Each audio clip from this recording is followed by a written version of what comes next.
নমস্কার প্রিয় দর্শক বন্ধুরা, রিতাস কিচেনে অনেক অনেক স্বাগত জানিয়ে আজকে রেসিপি নিয়ে চলে এসেছি। বন্ধুরা দেখতে পাচ্ছ আজকে একদম জ্যান্ত কই মাছ নিয়ে চলে এসেছি।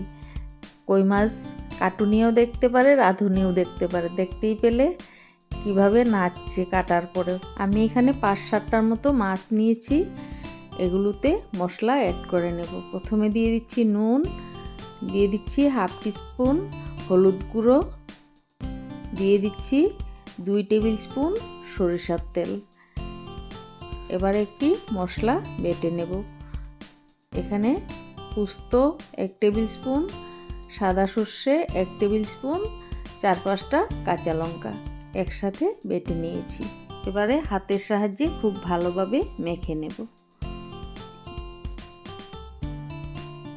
বন্ধুরা, আমার রেসিপিটি যদি তোমাদের ভালো লেগে থাকে লাইক, কমেন্ট এবং সাবস্ক্রাইব করে আমার পাশে থেকো।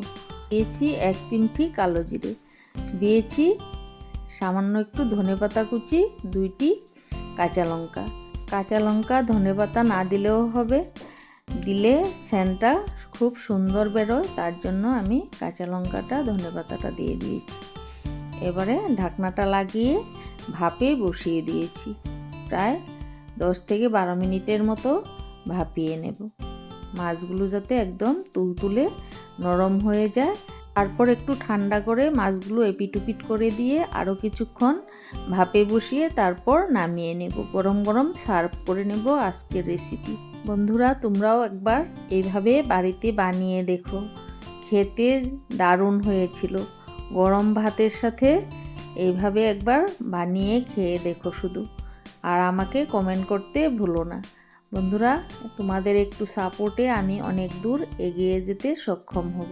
বন্ধুরা, পাশে থাকা বেল আইকনটি অবশ্যই ক্লিক করে রাখো, যাতে সবার আগে নোটিফিকেশন তোমার মোবাইলে চলে আসে। ধন্যবাদ।